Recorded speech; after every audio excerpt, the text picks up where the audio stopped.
The first man's name was Carl. He was a mercenary and was trying to find out what this place was like where he found himself. The second one was named Riley. He was a carpenter and knew nothing about this place. The fat man's name was Grisha. He had his own stall in the city. He was quite scared. The girl's name was Jenna. She lived deep in the forest and had no idea how she ended up there. The last one was called Khan. He was an ordinary farmer and also didn't remember anything. This place seemed to have been abandoned for a very long time. Everything was gloomy. The streets were dusty. Riley suggested that perhaps some magician had brought them here for experiments, but it was clear that they were all residents of the same city. Suddenly, a little girl who looked like a fairy appeared and started talking about some kind of rift in a battle. Everyone was perplexed. She was very small, and yet she could also fly. One of the men asked who she was. Her name was Issa. She was the guardian fairy of this place, and warned that it was better not to argue with her. Carl asked if she had brought them here, but Issa replied that it was none of his business. Carl was angry that some small fairy had kidnapped them and was not explaining anything, and decided to force her to talk. Izel took a deep breath and asked him to stop doing stupid things if he wanted to live. Carl became even more angry because for her size, she was too brazen. Carl decided that he needed to teach her some manners, but it was in vain. Before he could even get close, his head was cut off. He instantly fell to the ground and was no longer breathing. Everyone received a notification about Carl's death. Everyone else was horrified, but Izel warned them not to mess with her. She said again that if anyone ever decided to raise a hand against her again, it would end the same way. Panic broke out all around. No one could believe that a man had just been killed before their eyes. Suddenly a notification came that groups had been formed. Izel smiled and said that the master had finally decided to start. She told everyone to get ready because it was about to start. After these words, she opened a rift. It looked like a huge gate. The first group should have already entered there, and Izel hurried them a little. She also said that anyone who doesn't come in will suffer the same fate as Carl. But Khan stopped her. He asked her to let the master give them weapons, because they only had one star and didn't even have a basic weapon. Jenna didn't understand what he was talking about. She had a feeling that he knew something about this place, but didn't want to talk. Izel realized that they definitely wouldn't survive without weapons. A keyboard appeared in front of her, and she began to write down the advice that heroes start with old wooden weapons. It is important to remember. Riley approached Han and asked if he knew anything about this place, but Han replied that he knew nothing, since he had not been here for a long time. Jenna was confused by his words. She did not understand in what sense it was long gone. Khan seemed very strange to her. Khan said that it would start soon and everyone needed to go to the arsenal and get weapons. They started asking him questions about what kind of beginning he was talking about. And when Khan said that the battle would soon begin, everyone became even more frightened. Panic set in. None of them knew how to fight, and some had never even fought. Taking up their weapons, they went out into the street with sad and frightened faces. Here they noticed that the corpse was missing, but Izel told them to talk less and go into the portal.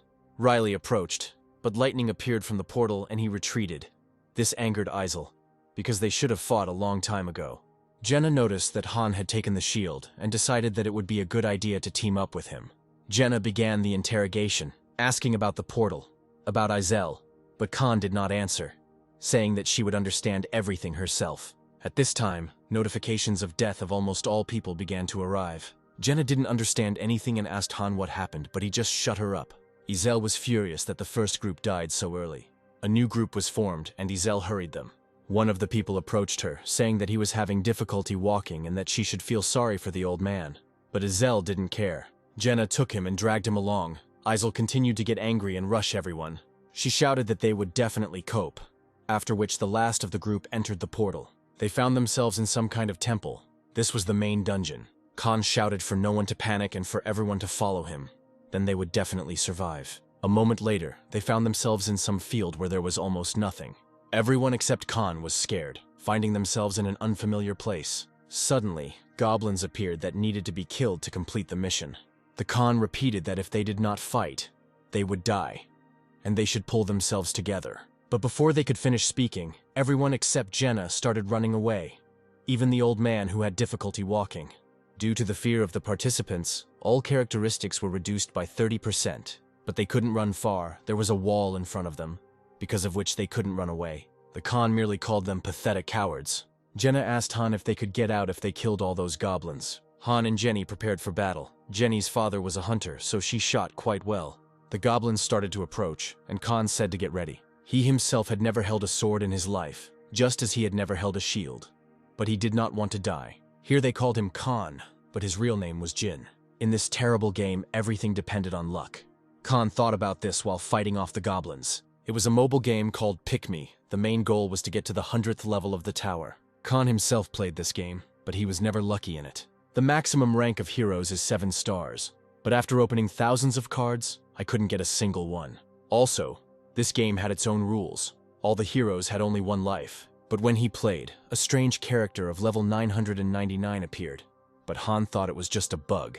Suddenly, a strange character said that he had finally found it. A second later, Khan was already in a completely different place. He found himself in a city that was completely on fire. Khan was told that he needed to kill the goblins. He believed until the very end that it was all not real. But he didn't have time to figure out what was happening, because the goblins had already begun to attack. Khan blocked the blow. To be honest, he himself did not understand how it happened. He then cut off the goblin's head and attacked the next one. As it turned out, it was not he who was fighting, but the combat artificial intelligence, and he was only watching it. Khan did not want to admit that he had killed a living creature with his own hands, but he also did not fully understand where he was. But then a familiar sight opened up before him. Khan found himself inside the game Choose Me. But then something strange happened. The gate started to glow. A new super rare hero appeared inside, summoned by the master who played this game. Khan was surprised, but then realized that he was here for exactly the same reason. His name was Shay. His rank was 4 stars. He knew nothing about this place and tried to find out from Khan. They introduced themselves, and Shay said that Khan had a very unusual name. After that, they were sent to the dungeon. Shay said that Khan was very weak. Due to his high rank, Shay was able to complete this task without much effort. After the battle, what Han feared most happened. He and Shay had to go to the synthesis room. Synthesis is a way to strengthen heroes by merging them. Suddenly, Khan, seeing Ezel, shouted to her. She was very surprised that he knew her. He said that his name was Han, and that he used to be a player. Ezel was very surprised, and didn't even believe it at first. Khan said that he was from Earth, and this surprised Ezel even more. She didn't understand how it happened that a man from Earth got into the game. Han didn't want to go into synthesis, because he would simply die there. But Ezel forcibly pushed him inside. The synthesis began, and Khan was already prepared for his death. During the synthesis, one hero is sacrificed for the other. But the problem was that Khan had 1 star, and Shay had 4.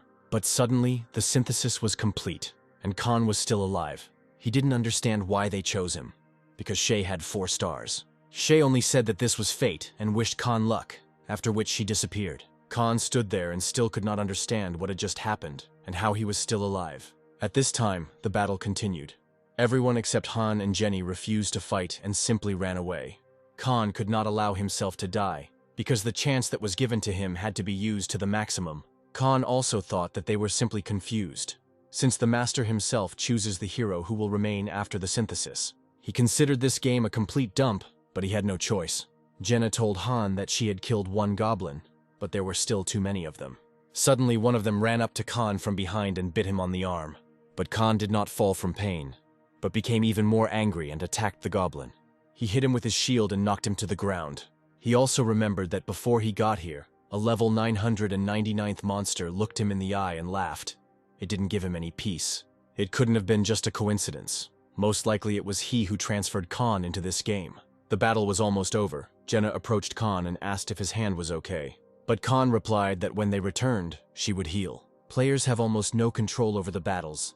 Everything is carried out by the combat artificial intelligence. And even so, the game has gained 1 million downloads. Khan was also a gambler, and he understood that no matter how terrible the game was, he couldn't quit. Khan accepted the situation. Whining is for losers. So he began training every day to improve his stats. He turned out to be the most ordinary hero, who was always immediately thrown out, but he was given a chance that needs to be used. There are 2 types of death here, during synthesis or during battles. Usually heroes like him are useless, and in order to not be wasted, he needs to level up as quickly as possible. He had to become stronger in order to survive and return home. He didn't know how things would develop further, but if he didn't adapt, then he was definitely finished. It is necessary to strengthen not only the body, but also the spirit, because the chances of survival will decrease if he cannot control his emotions. He was used to growing up without anyone to take care of him. He needed to get back to that state. During his training, Jenna interrupted him and asked him what he was doing. But Khan rudely replied that he was training and asked what she wanted from him. She said that she thought all night about what to do next, whether there was an option to get out of this game. She also said that she would not be a burden. Her father was a hunter and taught her to shoot a bow from childhood. She understood that if she sat and cried, nothing would change, and she decided that she would train with Khan to become stronger and survive. Khan was surprised that for her first battle, she handled the bow quite well. She had gained 4 stat points yesterday, and although she was weaker than Han in this regard, she had skill. Jenna was able to quickly recover from the death of other people. She knew how to set clear goals. Khan liked this, and he said that he would help her. She extended her hand to him and said that her father always told her that connections were an important part of life. Khan shook her hand and said that his father was right. Khan shouted and called for Izel. She showed up right away and was angry because, according to her, she was busy and Khan distracted her. She immediately said that she would not answer stupid questions. But Khan asked if anyone else could see the status windows. Izel didn't really answer, but Han already understood everything. Only he could see the system's messages addressed to the master. He also asked what would happen if the master quit the game. Izel replied that nothing good would happen. Khan began to reason.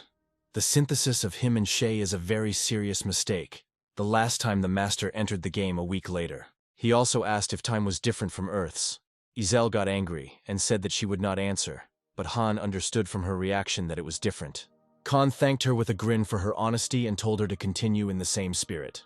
He understood that Izel couldn't do anything to him, because her intervention was allowed in case of disobedience to the master or for self-defense. Jenna asked what Han and Izel were talking about. He told her that they needed to get through the 100 floors of the tower. The one called the Master gives orders through Izel. If they can reach the end of the tower, they can get out of the game. She asked if there would be anyone else besides them. Khan said that the Master would definitely summon new heroes, so they definitely wouldn't be left alone. Even though their lives were in the hands of the Master, every decision had to be made carefully. After a whole day of training, he learned another peculiarity of this world. Essential items and food are updated every day. Also, if you think about an item, it will appear by the fireplace or in the closet. But this does not apply to game items. He also learned that among the weak class heroes there were more talented ones. Although training does not increase stats or levels, it does help you gain and develop skills. Soon the master will begin to select heroes according to 3 criteria. The first is strength of spirit. Heroes who are prone to panic are not needed. The second is skills. High-ranking heroes are summoned with skills, and heroes with 1 star need to work very hard to reveal them. And thirdly, physical training. It was this last point that Khan worked on all day. On the 3rd day of training, the master entered the game. Khan told Jaina to get ready, because the master was already here. She was surprised, because she didn't even notice how 3 days had passed. He started calling heroes. The group consists of 5 people. Most likely 3 more will come. The newcomers were confused and didn't understand where they were, but that's not surprising. Jenna shouted that they needed to prepare for battle. Explanations would come later. The main thing now was to survive. Izel opened the rift again and told everyone to go inside. Han and Jenna took their weapons and entered the portal first. There were no weapons for the newcomers, because they were left behind by the dead heroes. Jenna tried to calm the newcomer down, but he decided that she was in league with Izel. She tried to convince him otherwise, but Han said that he would soon understand everything himself. The newcomers continued to ask Izel questions. Jenna was afraid that she would kill them, but Han told her not to think about it. After a while, they all entered the portal. Izel flew high and began to close the portal. She wished them luck and told them to have fun. Everyone was teleported to a new place. This time they were in a different step. While the newcomers were panicking, Jenna and Han were ready to join the fight. When they saw the goblins, they became very scared, which caused their stats to drop. Jenna was scared too, and Han was actually very surprised by this. Suddenly, he touched her with his shield, which scared her even more. She yelled at him not to do it again, but he just said that Jenna would take care of the goblins and he would deal with the wolves. Khan saw a notification that Jenna was no longer afraid, but the newcomers would definitely be of no use. The wolves and goblins began their attack. Han fought off the wolves quite easily, but he was also a little worried about Jenny. But the weapon was very weak. 1 blow was not enough to kill the wolf. To achieve a complete kill, it was necessary to apply more effort and turn the sword, and continue to cut. This was the only way to kill the wolf with this weapon.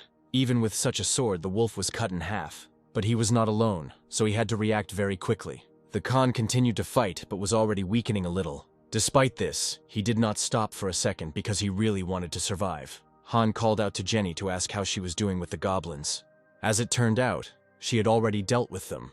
The Khan asked how many times she shot at them, because there were a lot of arrows. Jenna said it didn't matter because the goblins were already dead. After clearing the floor, they returned back. Tired Han and Jenna walked ahead. but suddenly something strange began to happen. As soon as they captured the second floor, they immediately began to climb to the third. Khan understood that the master would continue to play, but at this rate they would run out of strength. It was also unclear what would happen now, whether the master would decide to clear the third floor immediately. But to everyone's relief, the master left the game.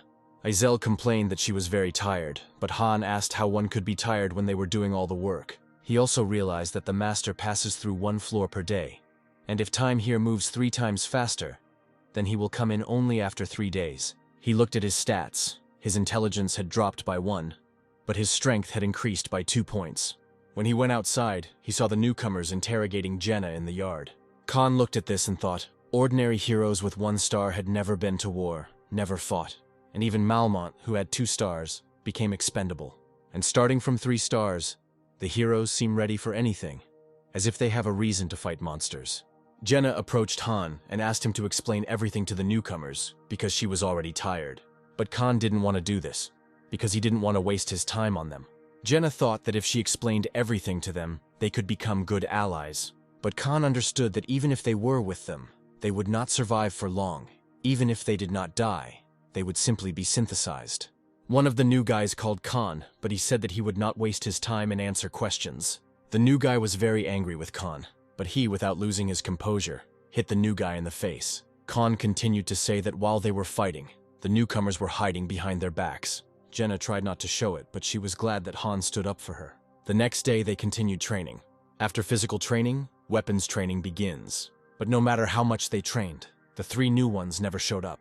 Jenna has become much better at archery, and Khan continued to improve his mastery of shield and sword. Suddenly, Khan noticed that Jenna had hit him with an arrow and it was stuck in his leg. She was very scared, but Khan told her not to worry and simply pulled the arrow out of her leg. This place was different from the real world in that regeneration here was much faster and all wounds healed almost instantly. After recovery, he continued training. Pain was not an issue, so he was not going to stop. After intense training, Han discovered a new skill, the shield and sword technique. The next day, Aizel told everyone to get ready immediately, because the master had entered the game. Jenna was happy because she really wanted to start fighting as soon as possible. Khan was surprised that she was getting used to this world faster than him, and the newcomers continued to complain while doing nothing. Aizel got really angry. She said that she would beat them up now, and then they would apologize. Han and Jenna watched as Aizel raised the newcomers, but nothing could be heard except their screams. After that, they looked unwell, so they didn't even have the strength to talk. Everyone teleported again and met the goblins, but this time they were stronger. But Han and Jenna had also gotten stronger during this time, so there shouldn't have been any problems. The Khan quickly dealt with all the goblins. As expected, the floor was quite easy. Jenna was even a little upset about it. She also noticed that the newcomers were doing nothing again. But Khan wasn't worried, because they would still get all the experience, and it wasn't awarded without participating in battle.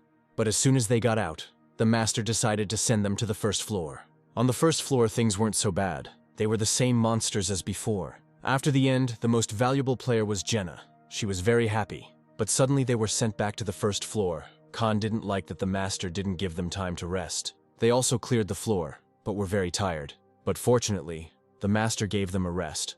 But Jenna was unhappy that they had to protect the newcomers again. But Khan said that it was only for today. Jenna said that the master doesn't even pay attention to them. But suddenly the master began the synthesis. None of the newcomers understood what it was. Khan thought they were complete idiots because they never took advantage of their chance. Aizel appeared and said that Jenna and one of the trio were going into fusion. She began to worry. But Han said that she had nothing to worry about. The new guy asked what would happen after they went inside. Khan replied that he would get what he deserved. The new guy started yelling at Khan, saying that he was brought here by force, against his will. But Khan said that no one cared about his opinion, and even Aizel agreed with that. Khan continued, saying that he wouldn't have survived anyway if he had hidden behind the others. Once inside, he tried to get out, but understandably, no one opened the door for him. After the synthesis began, he, as Khan said, disappeared. Jenna came out and didn't understand where the new guy had gone. Khan told her that this was how the master got rid of useless heroes. Next up for synthesis was Khan, and he was very curious about who would be going with him. Aizel pointed at the man and told him and Han to go to the synthesis. He was very scared because the chance that he would be chosen was almost zero. Suddenly he started saying that he would be sent home. Apparently he had just gone crazy. The synthesis was complete. Khan survived.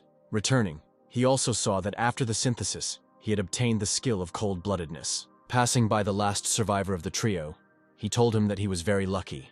Otherwise, he would have disappeared by now. Jenna was still in shock that if the hero was not needed by the master, he simply disappeared into this room. She was afraid that at some point she too would become unnecessary and would disappear like the others. But Khan said that nothing depends on them here. They can die in battle or during synthesis. He saw that she was very upset and reminded her of what her father had told her. The best solution is to stick around the right people. Jenna said she had hopes for Han, but he didn't understand the gesture. She said that with this gesture she wanted to make it clear that she would count on him. Khan still thought it was strange, but said that if she did what he told her, she wouldn't have to worry about her life. Suddenly, they were distracted from their conversation by the last survivor of the 3 newcomers. He began to apologize for being stupid, acting like a coward, and causing them a lot of trouble. He said he was ready to change. Jenna believed him, but Han was doubtful. The new guy asked if Khan had ever fought monsters, and he answered that at first he couldn't do anything at all. The Khan gave him a spear. He had heard that it was the easiest weapon for a beginner to master. The spear is a weapon for fighting at medium range. Now all positions in their team were covered. The Khan looked at him and told him to prepare his weapon for battle. He was very surprised. He thought that they would teach him at least something first. But Khan was not a very good teacher, because he himself had never held a spear in his life. Khan said that the new guy was lucky to have a sparring partner, since Khan himself used a regular scarecrow for training. The newcomer closed his eyes and decided to strike. Khan was able to take advantage of this to knock him down, and also said that closing your eyes in the middle of a fight is a bad idea. Jenna said that Khan was a bit over the top since it was his first fight, but he replied that he didn't need any ballast and wasn't going to waste time on someone who wasn't capable of anything.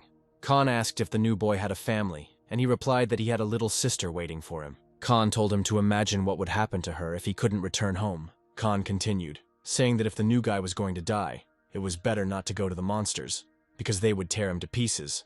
The synthesis was not so painful. Khan looked at him with a grin. Because of what Han said, the new guy got angry. This look was much better. Suddenly, a forge built by a master appeared on the street. Han called Aizel. She was angry that he was ordering her around, but Han didn't care.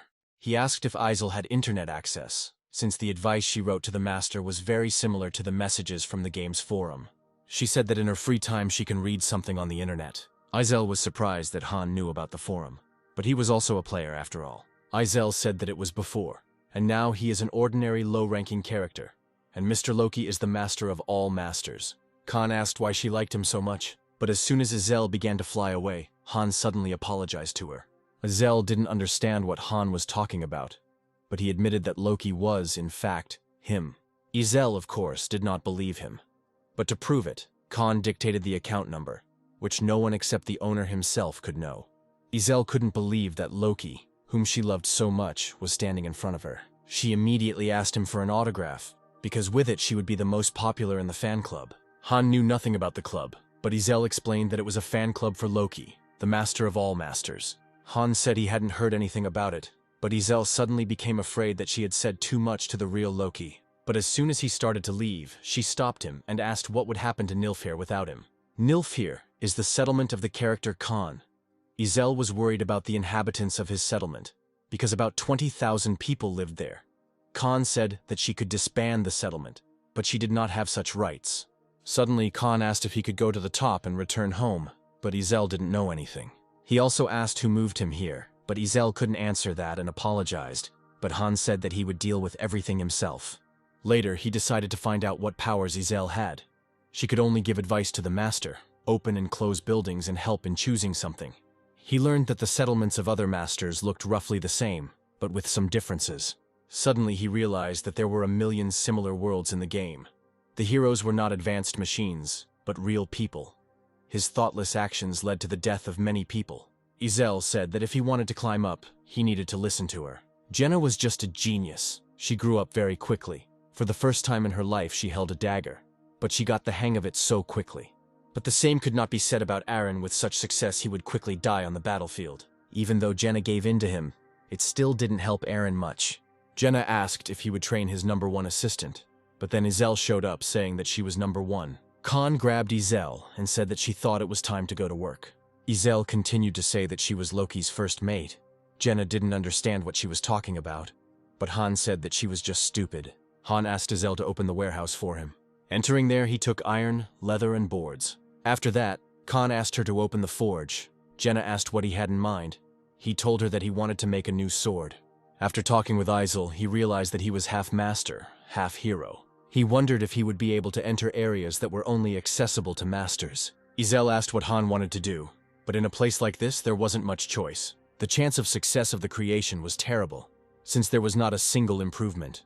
Han chose the extreme hell difficulty level. Izel was surprised by this, because on such a difficulty there were triple penalties. But he told her to just watch. Suddenly, something strange appeared. It was a mini-game for masters. Everyone usually skips it, although the rewards are solid.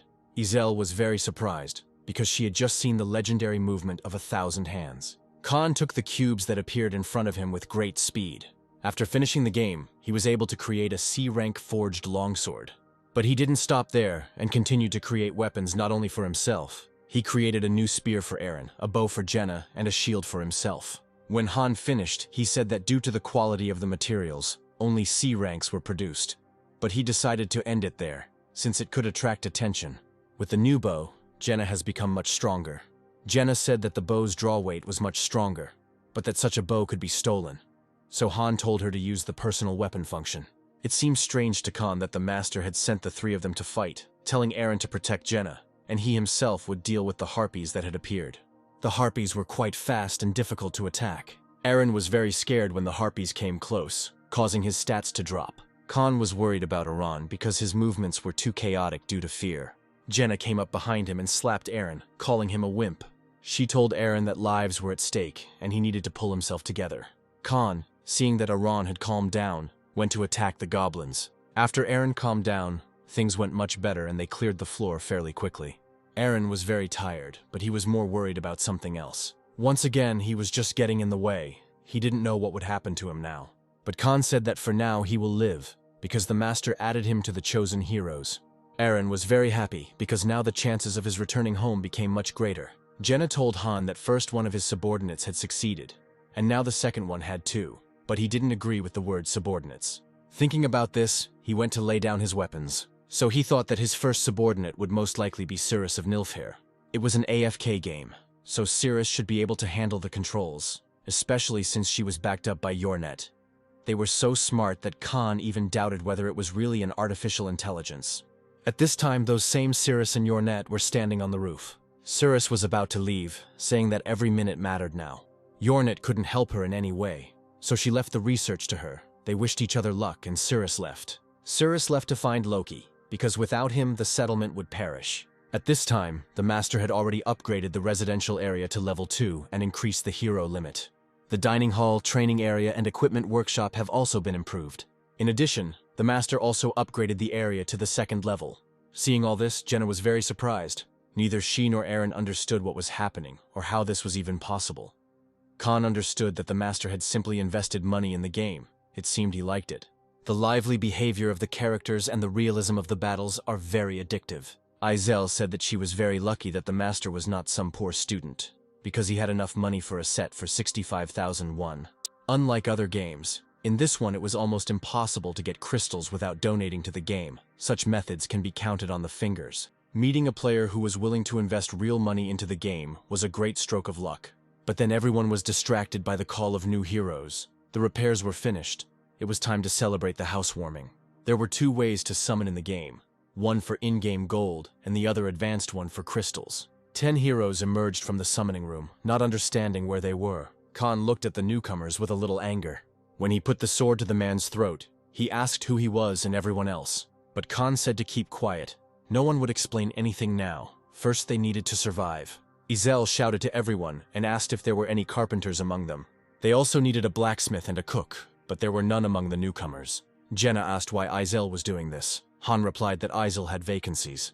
If the people who died earlier had been called up now, their fate would have been different. Khan told everyone to give their best. Since they had few stars, useless people would not get even a raw potato. Izel said that everyone quickly went through the portal and went to fight. The newcomers came in and the portal closed. Almost immediately, one of the newcomers died. Jenna thought that before the battle, she needed to tell more details first. After the end, the widow died and 2 survived. The rest continued to panic, because they had never fought or held swords in their hands before. Eren said he would go with them, but Aizel told him not to stick his nose where it wasn't wanted. Han asked Aizel to let Eren join. His skills were not far behind the newbies, so the battle would be good for him. Khan asked Aran not to interfere with the newcomers gaining experience. Eren understood everything and went into the portal. Jenna told Khan that she already wants to go home to have a proper meal, because all this time they only fed her potatoes. The sky was very bright, as if someone was watching them. The floor was cleared. Eren, as Khan said, killed only one hero so as not to interfere with the newcomers gaining experience. Khan called Eren and Jenny, saying that it was time for them to return. They came to the new canteen. Everything looked much better. And since there was a new canteen, perhaps the food would become more varied, but only if the master saw at least some benefit. But before Han finished speaking, Jenna and Eren had already begun to rejoice.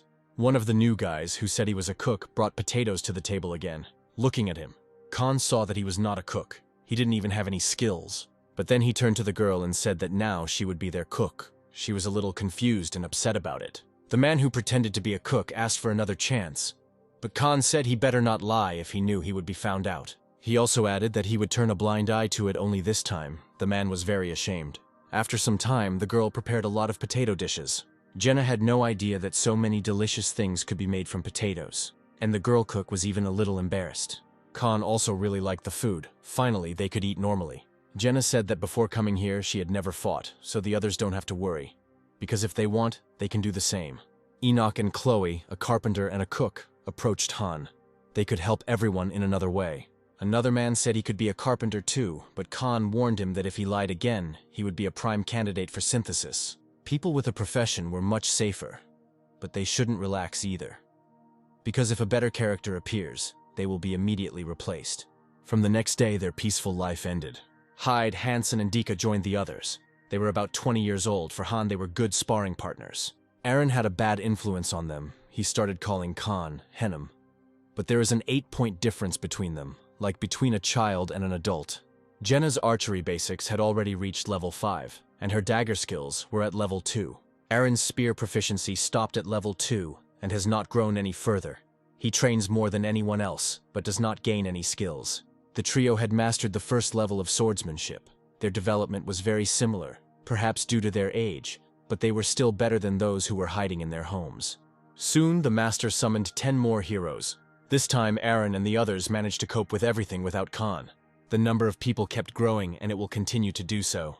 But Jenna was worried that a lot of time had passed since the last cleanup, and the master did not send them to the 5th floor. Han told her that he simply hadn't decided who to send to the group, but in reality he understood that there was a sharp increase in difficulty on the 5th floor. Every 5 levels, the difficulty increased. It was like a boss level, but it also killed a lot of people, so it was better for Jenna not to know.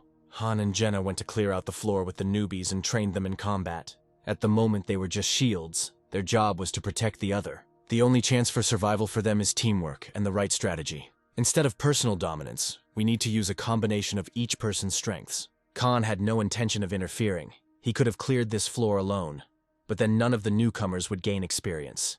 They cleared the floor with difficulty, but Khan was worried about what they would do on the 5th floor, because among all the options there was a task that he could not complete alone. The newcomers were glad that they were able to clear the floor themselves, without anyone's help. Jenna said they did a good job, and Han agreed with her. The master began to enter the game less often. From the second pack of 10 heroes, he pulled out a blacksmith, a tanner, and a carpenter. They began working in the workshop to create equipment, mainly E-rank swords and shields, which were given to newcomers. And the main group received high-quality equipment. 3 useless heroes were sent to synthesis. They never showed up for training and said they would run away at the first opportunity. For several days, everyone only went to the 4th floor.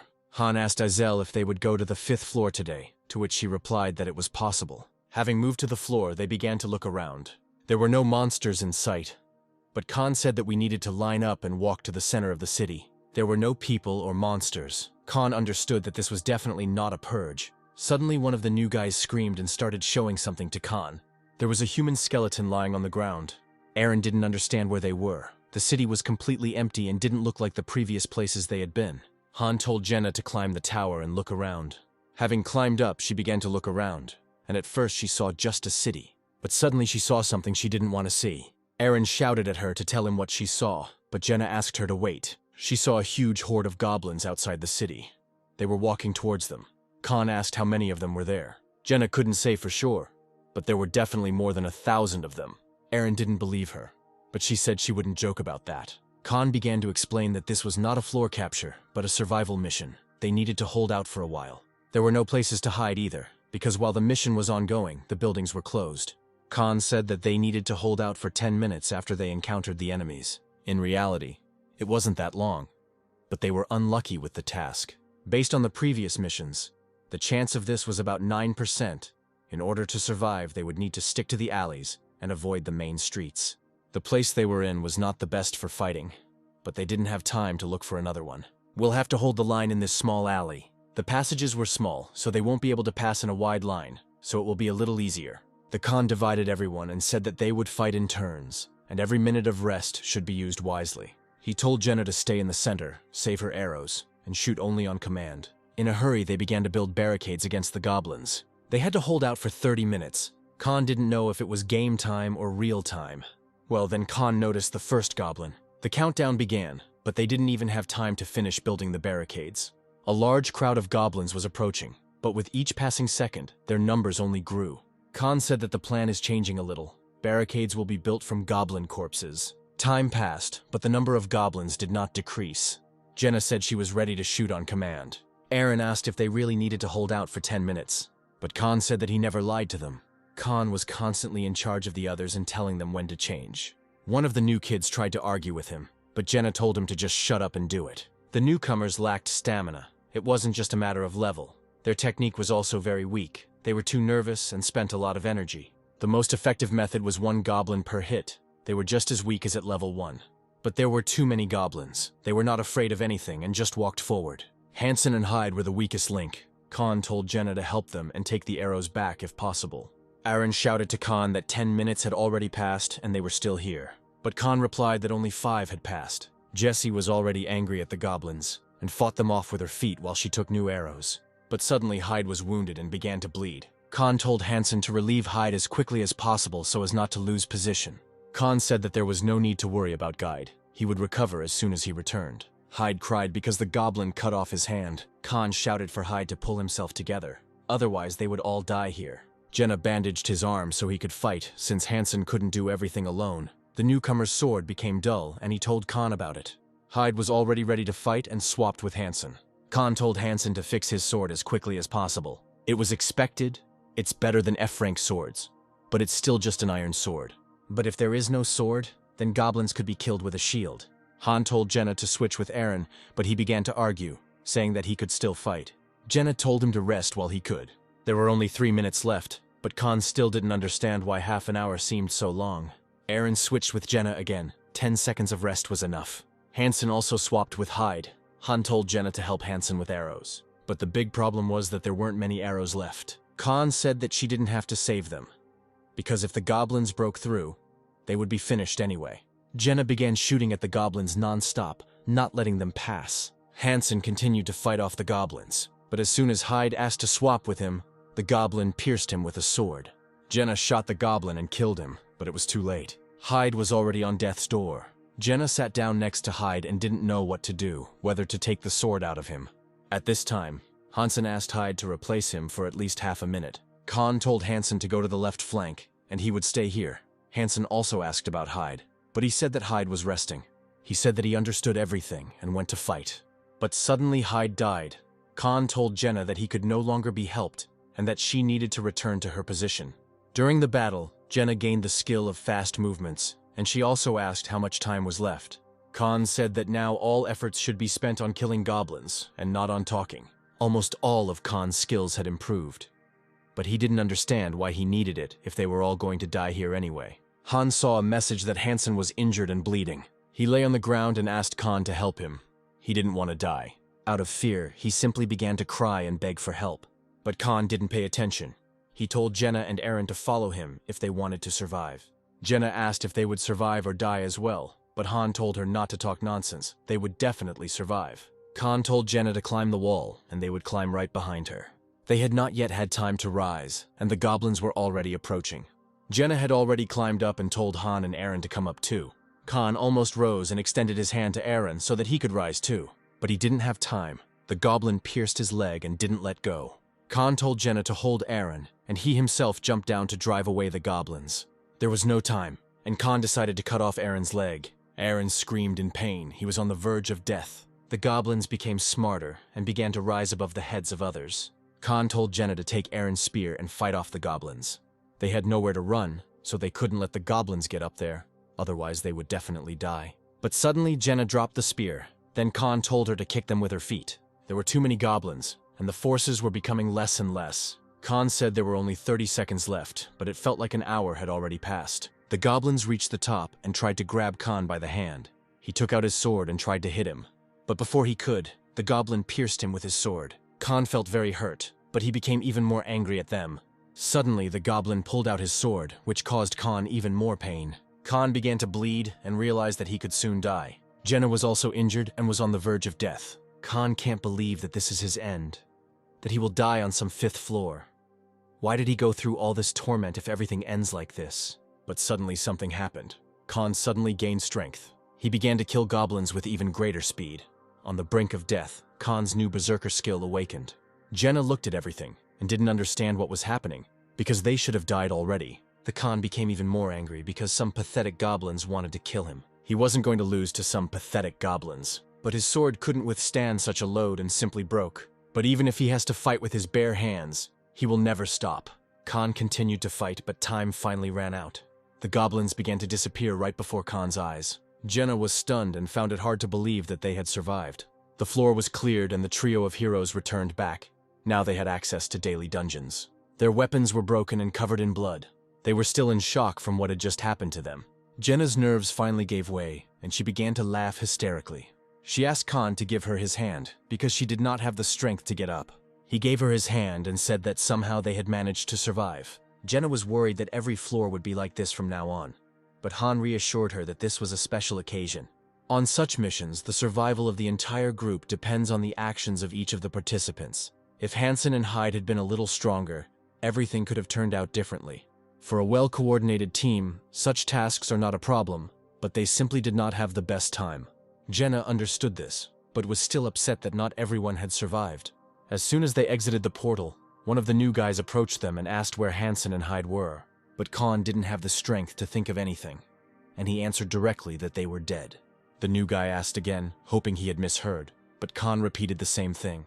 His eyes went blank. He couldn't believe that his friends were really dead. Izel said that the master was gathering heroes. Everyone whose names would be called had to come. As soon as Khan entered his room, he fell onto the bed, exhausted.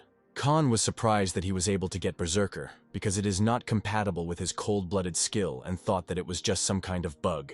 Cold-bloodedness helped to maintain calm, and Berserker, the complete opposite, exchanged reason for increased combat power. It could also be because he was half master, half hero. But he decided to leave that thought for tomorrow. At the moment, he needs to rest, because later there will be even more work. Jenna has been training since early morning. Khan came up and asked why she started so early today, but she just replied that she just wanted to live. Yesterday, she learned a new skill. Jenna was very talented and hardworking, but Aaron is not even rewarded for his hard work. Khan's current skill ceiling is level 5, which is usually how 3-star heroes grow. He's almost reached the maximum level of 10 and will soon need to increase to 2 stars. Jenna sat and looked at Han, but he asked her to take her hands off him. She surprised him more and more with every passing minute. He was surprised that she had recovered so quickly from yesterday, but Aaron still hadn't come. He needed more time, because he and Hansen and Hyde were quite close. Aaron always came to training earlier than everyone else. In comparison to him, the others just pretended to be busy with something so as not to go to the synthesis. Hansen and Hyde had potential, but they just didn't have enough time to fully develop. But suddenly they heard Aaron's voice. He looked very bad. He considered himself guilty of the death of Hansen and Hyde, because if he had been stronger, nothing would have happened. But Khan said that they died simply because they were weak. Almost a month has passed since Khan arrived here. In the real world, it's about 10 days. During this time, he learned how often the master logs into the game and realized that the main time is in the morning, afternoon, and night. At this time, Izel said that Khan was a good guy, because with incompetence on the team, he was able to clear the 5th floor. Jenna tried to ask Han what he did, why Izel was acting so strange, but he refused to answer. Then Izel started yelling at the others, calling them slackers, but Han told her to leave them alone, because they would come wherever you called them anyway. The master created a new group, which included Han, Jenna, Lewis, Joffrey, and Owen. Izel said that the new group needed to go through a rift in time and space, but Jenna was worried because they didn't even know each other. But Khan told her not to worry. This time everything would be much easier. One of the newcomers asked if Khan would fight with them. Khan asked the man's name. His name was Owen. The Khan told him not to worry, because they would not have to fight. After moving, they found themselves in a forest. Jenna started looking for enemies, but there was no one in sight. Khan explained to everyone that this was a daily dungeon, and that materials needed to be collected in it. After this, Khan opened the trash can, but told him to think of it as a storage facility. All collected materials could be thrown there. The storage will absorb them and then create new items. Jenna asked if they were sure they wouldn't have to fight, and Han replied that it didn't concern her anyway. Khan sent Jenna to hunt animals. Between the trees, he saw a deer. Jenna, just seeing him, already imagined how she would eat his meat. With one precise shot, she hit the deer right in the neck with an arrow. Han asked if she knew how to cut meat, to which Jenna replied that she had watched her father do it for years. First, you need to pull out all the mucus, then open the belly and pull out the insides. Khan told her to throw everything into the rift after she finished, and he himself went to do something else. Walking through the forest, Khan came across a very beautiful fountain. There was only half an hour left until the end of the floor, after which they would be automatically returned to the settlement. But in fact, Khan came here for a reason. He wanted to find the main deer. She was the queen of the forest, a rather rare creature. They provide material for upgrading the hero. Without thinking for a second, Khan easily cut off the head of the deer that stood nearby. At this time, another one was already attacking him, but Khan also quickly dealt with him. Now he was alone with the queen of the village. Khan looked at her and told her to attack first. The newcomers started screaming because they thought there was a monster sitting in the bushes.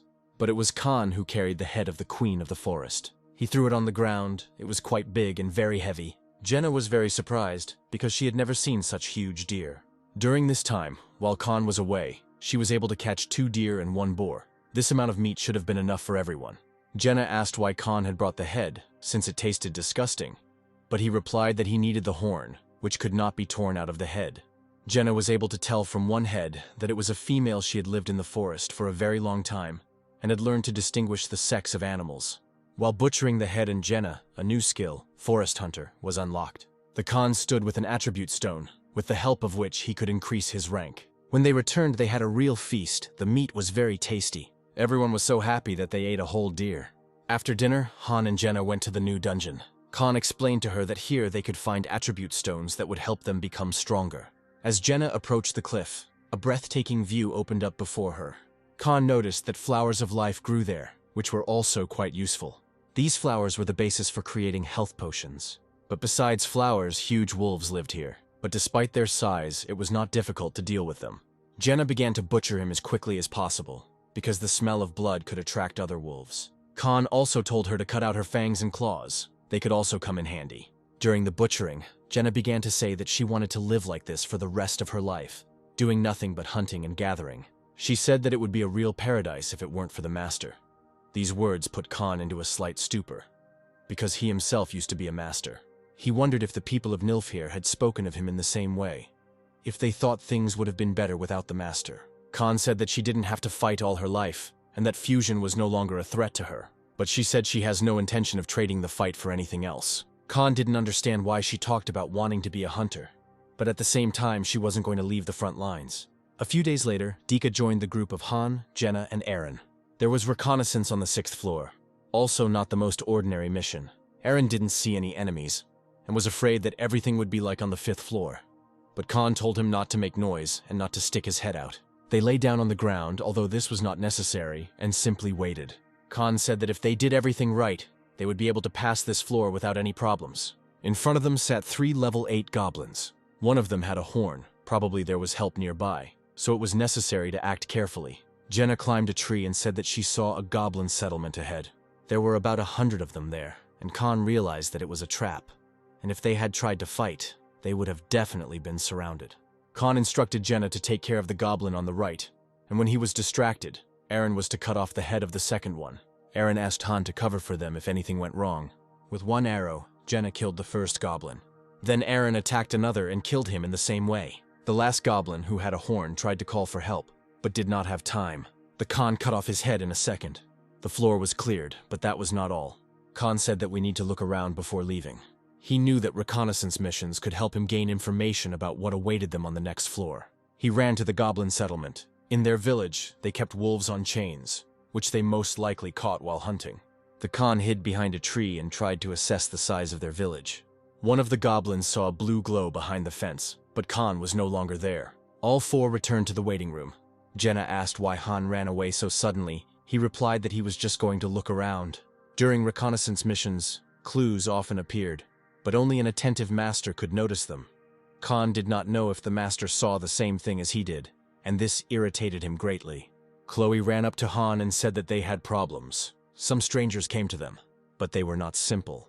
They had weapons with them, and they were simply very strange. Khan immediately realized that these were high-ranking heroes. The master put money back into the game, but Han didn't understand why he called them now and not to clear the 5th floor. He told Chloe to go to the kitchen and not to worry about anything. Khan said that for now their group can relax, but overall nothing will change. Among the entire new group of high-ranking heroes, there was also a girl. Jenna immediately ran up to her and wanted to meet her. Jenna introduced herself to her. This girl's name was Edis.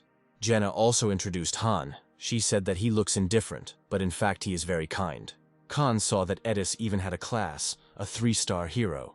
And according to her characteristics, she was an ordinary thief with very high agility. Khan asked Edis to go and talk. She asked him if he knew anything about this place, to which Khan replied, "Some I know, some I don't." Edis knew almost nothing, and also remembered how she ended up here, but the only thing she knew was that she was called to fight. When she tried to remember something, her head began to hurt. She also knew what synthesis was. Heroes of different ranks had different amounts of information. Edis said she was part of the Extermination Wolves group. Jenna thought the name was really cool. Jenna liked Edis even more. But their conversation was interrupted by Yahello, who called everyone outside. A huge man came out into the street, who was summoned along with Edis and the others. Edis said that they needed to go. Apparently the master was going to do something. This man stood and gave her a whole leg of meat, which could have been divided between several heroes. Chloe stood in shock and told Jenna this. This man was too impudent, but Chloe could not do anything to him. Jenna told Han that she needed to force him to return it, but Han told her to just go to the square. Everyone said there was something wrong with these characters. They left the impression that they were bad people. Yahello told the newcomers to go inside because the master was waiting for them. Khan asked Jenna what he thought about the new group. She said that Edis seemed normal, but it was hard to say about the others. A man approached Khan and asked him for protection from the newcomers, but Khan asked if they would pay him for his help. They kept missing training sessions, and now they are asking for help. None of them even came close to Dick's strength. They all just pretended in front of the master. And then if the meat that Jenna brought. Khan told them to get lost before he got angry. Aaron felt sorry for them, but Khan reminded him that while she was bleeding out surrounded by goblins, they were just sleeping in comfort. Khan saw Dick. His whole face was covered in bruises. Aaron said it was just a normal duel, and besides, Dick himself asked him to. Jenna just stood next to Khan all this time and did nothing, which Khan didn't like very much either. At this time, the group had already cleared the floor. For them, it was of course very easy. The leader of their group approached Khan and asked who he was. Khan just sat on the bench and said that it was none of his business, trying to provoke him. The others started to get angry at Han, but Jenna stood up for him, saying that they started the conversation first. The captain of the mercenary group introduced himself. His name was Avent. Avent saw Khan's weapon and asked if he was a mercenary, but Khan replied that he was an ordinary farmer. Avent also asked if the residents gather in the square during the call, to which Khan replied yes. Just at that moment, the master summoned 10 new heroes. Khan was curious about what the master had in mind, since there was no need to summon new heroes yet. Immediately after the call, Yahello told 2 newcomers to enter the synthesis room at once. They didn't want it, but the guy took it and just carried it. Jenna said that this couldn't be happening since they had just arrived, but Han replied that anything was possible here. While still holding the newly arrived hero, they tried to find another one.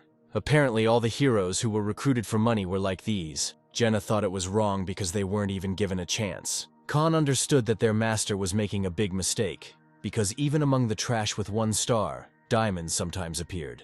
The master also immediately decided to synthesize 2 more heroes.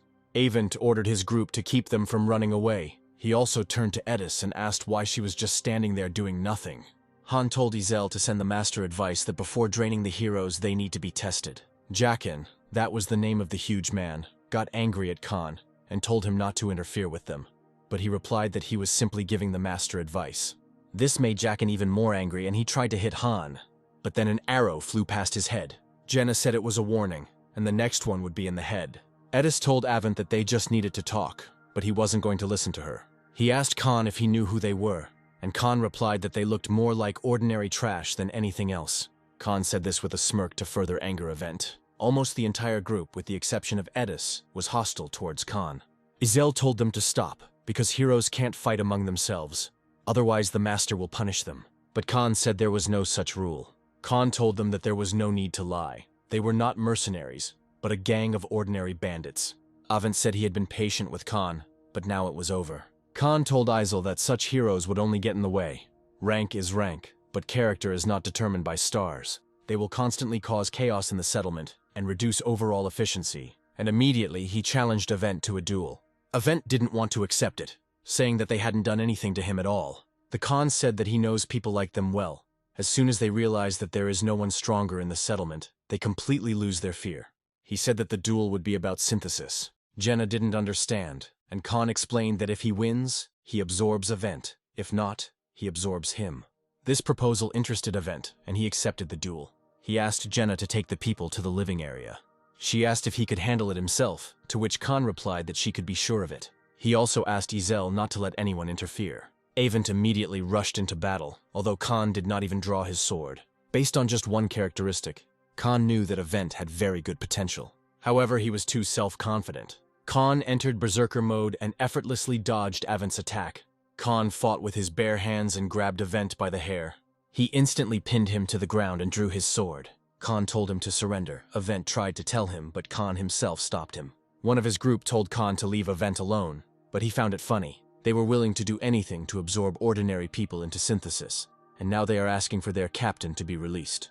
They both agreed to a duel, and the loser would just have to surrender. But since Avent was silent, Khan had no intention of stopping. Khan asked Edis if they were really mercenaries, to which she began to say that they were before. But now they are just a bunch of robbers. Khan liked her words very much and asked why she was still with them. Edis replied that her father had asked her to do so. Khan offered her to join their group if she didn't want to stay in this pile of trash until the end. Jackin shouted at her not to dare go over to the enemy's side if she wanted to live. Avent tried to reach for his sword with his hand, but Khan immediately pierced his hand with his sword, and then Edis finally left her group and went over to Khan's side. Everyone in the group was angry at Edis, because now they were disbanded. Avent had just started to say that he was giving up when Khan interrupted him and asked if he was sure about that, since in that case he would be synthesized. At this time his entire group had already gathered to help him, because they saw that he couldn't cope on his own. Izel tried to stop them, because according to the rules they couldn't interfere, but they told her not to bother them. Otherwise they would kill her too. These words made Izel angry, and this clearly did not mean anything good. The next moment, there was nothing left of them, and Izel had warned that it was better not to interfere. Avent couldn't believe that his entire group had just been killed before his eyes, and yet he surrendered. Khan came out of berserker mode because the duel was over. He had a slight headache. Most likely it was because of the berserker, and it was better not to use it again. The master pressed the screen many times, trying to stop the synthesis, but he did not succeed. Khan felt a little sorry for the master because he made a lot of summons, but everything went into synthesis, and strong heroes were lost. In the future, the master would understand everything, but now he is probably beside himself with rage. Khan understood that if the master did not pull himself together and synthesize it, he would never be able to climb to the top. Khan looked at the sky and tried to understand what the master would do, but he understood one thing for sure without him. They would all die very quickly. Everyone was incredibly grateful to Khan for helping them.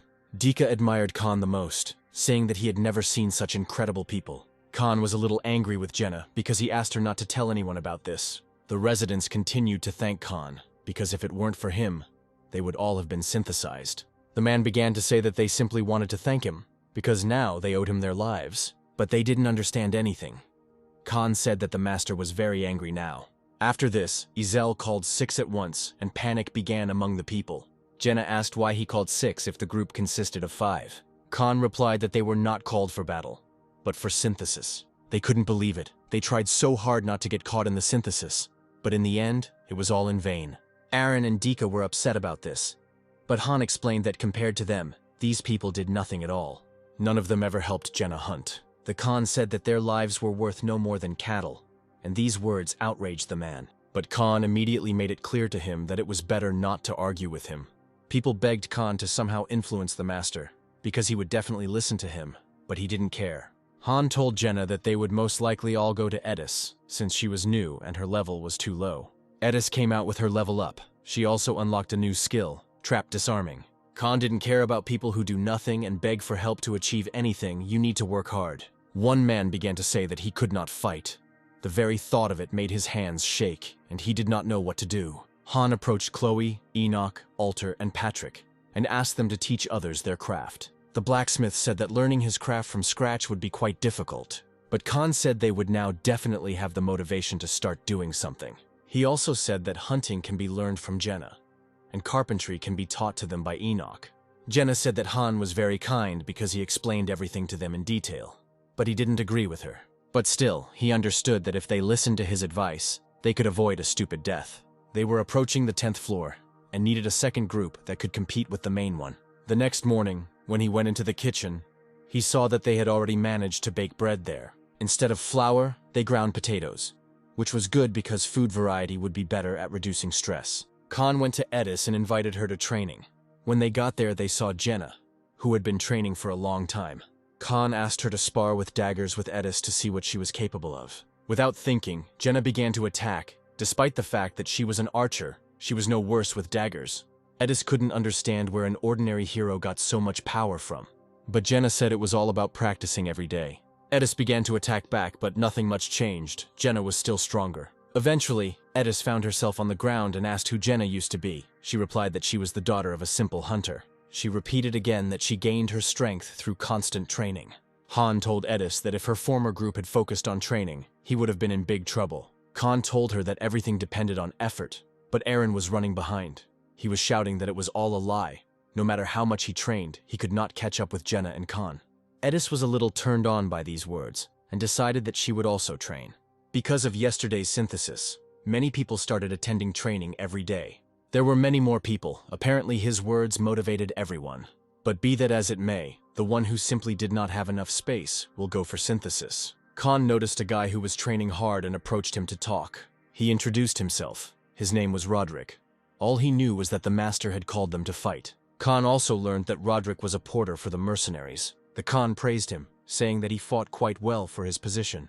Then Khan decided to test him, and told him to attack to test him in battle. Despite the fact that Aaron has been training for quite a long time, he is still not noticed, and Roderick was chosen to strengthen the synthesis. The newbies were in a dungeon with huge deer, and it was quite difficult for them.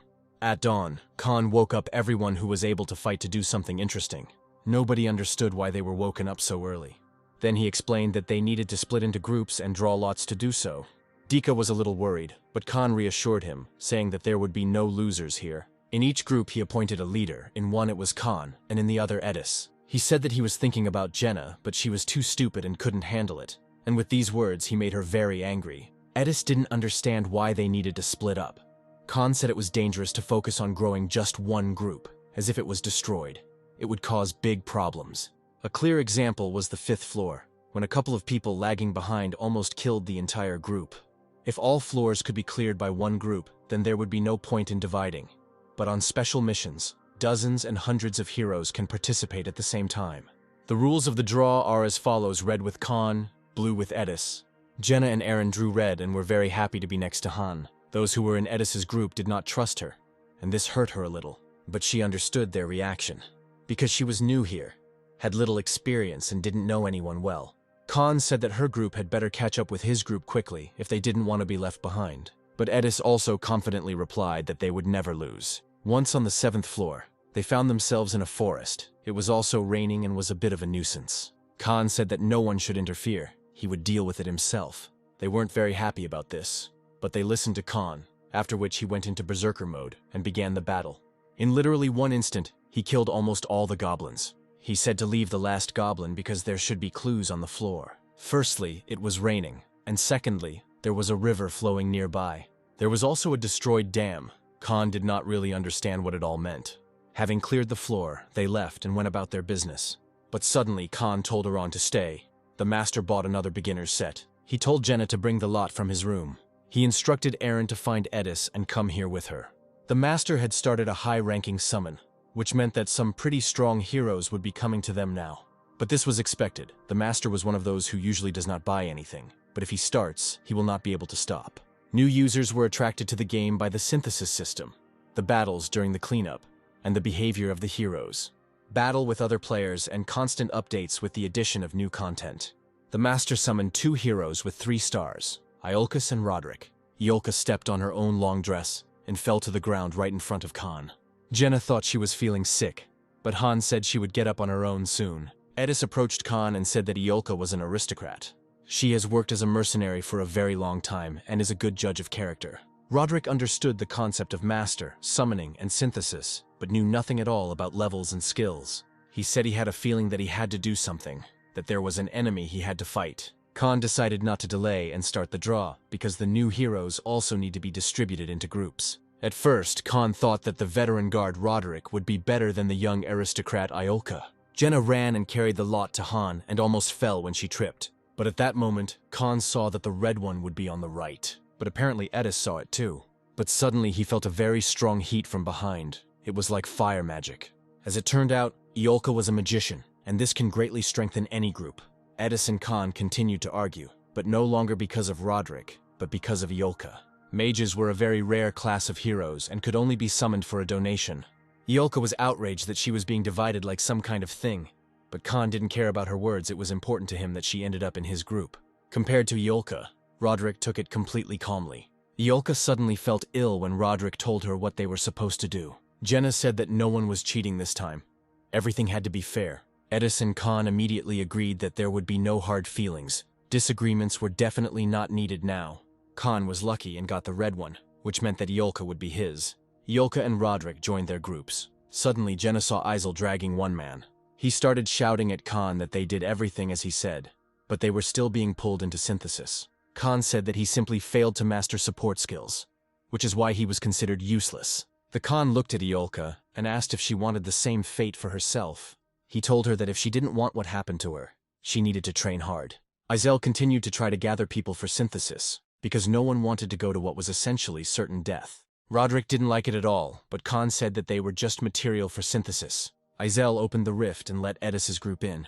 It was a test for the newbies. Edis said that she would lead Roderick and he would be the main hero of the fight. As they walked in, he asked again what kind of magic Iolca possessed, but she said he didn't need to know that. Khan began to press her to answer, but Iolca did not answer, because she still did not understand how she ended up here. She was given only basic information, and she found it disgusting. She didn't want to fight with incomprehensible creatures for no reason. But Khan said that there was a reason. If she didn't fight, she would simply be sacrificed. He asked again what kind of magic she possessed. Iolca said that she possesses fire magic, and the most powerful thing she can create is the flame of the third circle. Khan asked if she had support magic, to which Iolca replied that anyone could learn it. She said that he would be blown away by her abilities, and that support magic would never compare to that. Han hoped that her strength was on the same level as her arrogance. Iolca didn't have a skill window, so he asked her about her magic. At this time, Edis's group had already returned. Judging by her face, Roderick was stronger than she expected. Now it was the turn of Khan's group. Khan was determined to clear the floor as quickly as possible, and also to see Iolca's skills. They stood in front of the entrance and waited for Isel to open the portal. Khan was sure that the master would send them to the 4th floor. If he wants to test Iolca, the 4th floor will be enough. The Khan said that when the battle began, they would stand aside to check on Iolca.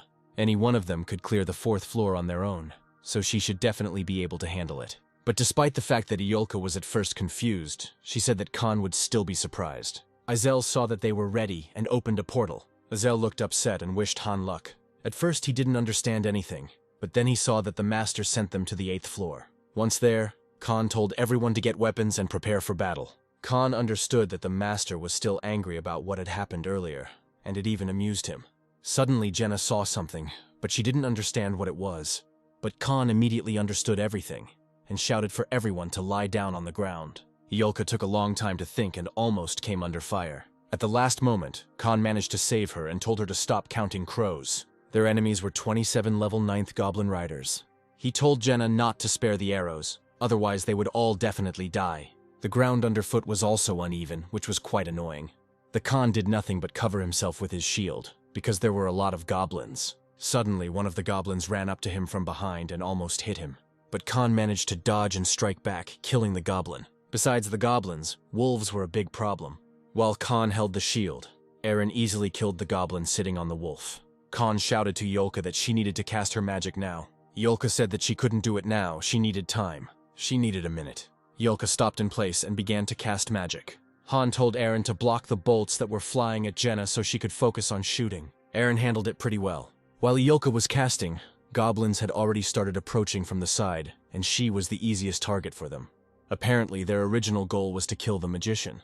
The Khan shouted to Yolka if she could hit the approaching shields. But as it turned out, she couldn't speak during this, and she couldn't even cast on the move. The Khan did his best to restrain the goblins, not letting them get close to Yolka. The goblin crept up from behind and was already swinging his sword at Yolka. But Khan saves her again, but interrupts her spell. Khan told his group to retreat into the forest. Jenna said he was blocked just recently, but Han said they'd think about it when they got to him. Khan told Yolka to start casting as soon as they reached there. Khan also said that this needed to be done as soon as possible. Yolka was outraged by such treatment, but Khan simply threw her to the ground and added that if they died now, there would be no further appeal to her. Khan told his group to enter the forest, and he himself, entering berserker mode, went to destroy the goblins. Despite his fatigue, he needed to gain as much time as possible. But even in berserk mode, the goblins were pretty tough. The goblins were closing in from all sides, not giving them a second to rest. But even so, Khan continued to destroy them. But during one of the attacks, having fought off one goblin, the second was still able to hit Khan. A push from behind caused Khan to come out of his berserker mode. The wolf pinned him to the ground. He had no strength left and he could not move. The goblin swung his spear to finish off Khan. But at the last moment, he hits the goblin with his sword and survives. A new crowd of wolves began to advance, and Yolka was still casting her spell. Eren was also at the limit of his strength and could no longer fight. The Khan told him to deal with the goblins that were heading his way, and he took on the rest, despite his fatigue. Khan did not understand why Yolka was casting for so long. Jenna shouted to Khan that Yolka had finished preparing and was ready to begin. Khan began to run away from the goblins to make room for Yolka. He shouted for Yolka to begin. With the word ignite spoken, the magic began to work. A huge fire hurricane appeared, destroying everything in its path. The Khan could not believe that Yolka possessed such enormous power. Eren and Jenna saw magic for the first time in their lives, and were just as surprised as Han. There were still a few goblins left, and Khan told Eren and Jenna to help him deal with them. The Khan had a hard time fighting, and due to fatigue, the goblins pushed him back. But if he can't defeat them with force, he will do it with skill. Using his shield, he killed the goblin. Eren said that he would always cover for Khan if he got tired. Jenna also helped Han with the goblins. This time, she decided to use a dagger and fight in close combat. Yolka was ready to cast again. Jenna killed the wolf that was running towards Yolka and could interfere with her spell. Jenna screamed at her to leave already, but Yolka didn't listen to her. Khan shouted to Eren that it was time for them to run away. Yolka's magic was ready again, but this time it was different. A fiery circle appeared on the ground and continued to expand. Suddenly, everything inside the circle began to explode. The Khan covered himself with a shield, otherwise he too could have been hit by a stone. After a while, everything seemed to be over, and Khan decided to look around. But the goblins continued to advance through the fire. Suddenly, Yolka used magic again with almost no preparation. Another hurricane has appeared, but this time it is much stronger.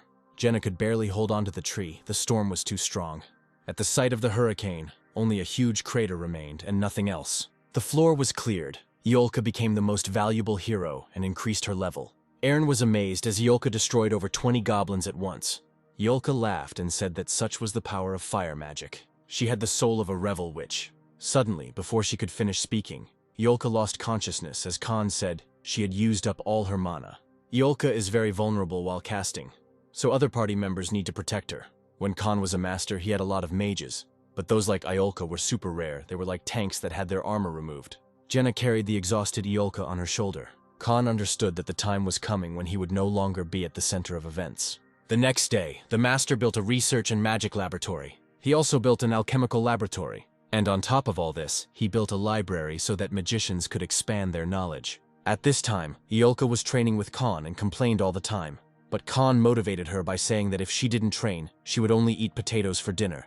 This was necessary to increase her endurance and other characteristics. Yolka said that her dress was custom-made by her family and increased the power of fire. Khan told her that her training was nothing compared to his. Khan decided to go to one of the new buildings to make potions. He instructed Jenna to keep an eye on Yolka so that she would not run away and continue training. Usually brewing potions was done by alchemists, but because Han was a half-master, he could brew potions using a mini-game, just like with equipment. There were a lot of books inside, but Khan couldn't read them. He decided not to delay and start creating potions. At first, he decided to create healing potions. Even though they were weak, it was still better than nothing. In the end, he had 6 healing potions and 2 magic potions. After that, he called Jenna and Aaron down to show them something. Now that they had a fire mage in their party, they too needed to prepare as best they could for the next battles with Yolka. The Khan told them to watch his hands carefully. The Khan raised his hand and placed it on the hot coals. If Iolka uses fire, they must get used to it. He held the coals on his hand, which caused a lot of burns. But the wounds healed instantly, because he was in the lobby. The Khan said that if they do not get resistance to fire, they will burn before their enemies. Jenna was very afraid, and did not want to do the same thing as Han did. But they had to keep doing this madness until resistance to fire appeared. He reminded them of everything that happened on the 5th floor. How their carelessness had almost caused them to die. Aaron was about to start, but Khan stopped him, saying that they needed to practice when no one was around, and he showed them just as an example. Khan took Jenna's hand and decided to help her take the coals in her hand. Khan also continued to think about how to properly use the power of Yolka. Khan added that there is one more task for Aaron. Khan took a knife and nailed his hand to the wall. In addition to resistance to fire, you need to have resistance to pain. This skill will help Aaron endure pain and remain useful on the battlefield longer. Healing potions could heal the wounds, but instead there comes terrible pain. Jenna asked Han to let her handle everything later, but he said she would handle the switching. This skill will help her quickly switch from a bow to a dagger. They will no longer resort to mid-range combat formations. Now they have Yolka to guard while she casts. Khan understood that a second group would most likely be sent to the 9th floor, so that it could gain more experience. The 10th floor requires at least 2 groups, making the difficulty level much higher than all previous floors. And for this, you need to prepare carefully. During the night, Khan was able to gain resistance to fire. The next day, he came up to Yolka and told her that she needed to train her magic, because now it was useless. She was unhappy with this and tried to argue, but seeing his look, she changed her mind. She ran away, saying that she would simply do what Han told her. Yolka had the 3rd class of fire magic, the 1st class, ignition, 2nd class, explosive flame flaring up, and the 3rd, most powerful class, is directed explosions and their variations. Her magic was indeed very powerful, but to use it effectively, they needed to increase the burn rate. Khan began training with Jenna. Usually he defended himself with a shield, but this time he threw away the shield and added additional conditions. The Khan grew stronger every day. By deflecting the arrow with his sword, he gained a new skill, projectile defense. Also, the basics of fencing have been raised to level 6. For the first time during training, Jenna used the switch. Pointing their weapons at each other, they decided to end the training there. Initially, Jenna was an ordinary hero, but her potential is great, and her learning speed is completely abnormal. Now Aaron could be called an ordinary hero. No matter how much he trained, he could not become stronger. For some time he sat in the room and tried to master immunity to pain. Yolka trained on a special training ground in the magic hall. Even when holding back magic, she was very strong. There were some heroes lying in the corner of the training hall, but none of them were useful. Khan did not understand how the master would assemble 2 groups, since there were only mediocrities around. The next day, Edis's group returned from the 9th floor. Judging by them, it was very difficult. They had to conquer a goblin village of about 50 units. She also said that the soil there was very muddy, as if it had been raining for a long time. Han's group came out after training on the 4th floor. They didn't have another opportunity like that. They became as strong as possible. The production of equipment worked well. The group's equipment was improved. Izel tried to ask Han if he understood what the 10th floor would be like, but Khan still couldn't figure out what the clues on the floors were for. The masters of this game grow from failure, but their master did not yet know what failure was. But in this scenario, the moment of failure will be Khan's death. After a while, everyone gathered in the square. Khan saw that half an hour had passed since the master had entered, most likely. He was sitting and thinking. There were still gaps in their group, so going to the 10th floor was dangerous. However, he decided not to wait and immediately send both groups to the 10th floor. For the master, it was just a game. If his heroes were destroyed, he would simply get new ones. A new guy joined Khan's group. Khan told him to hide when the battle started, but he claimed that he could fight too. Han asked Izel to tell the master to get the things from the storage. They had 6 healing potions. Each group could take 3. He approached Edis and said that when they arrived, they needed to group up as quickly as possible. Izel screamed for no one to dare get in Khan's way. Khan told her not to worry. He would definitely climb the tower. Once they entered the city, They saw a man shouting that they would all soon die. Khan walked up to him and kicked him. Apparently this man did not see them, they were like ghosts to him. The Khan looked around and realized that the city looked very familiar.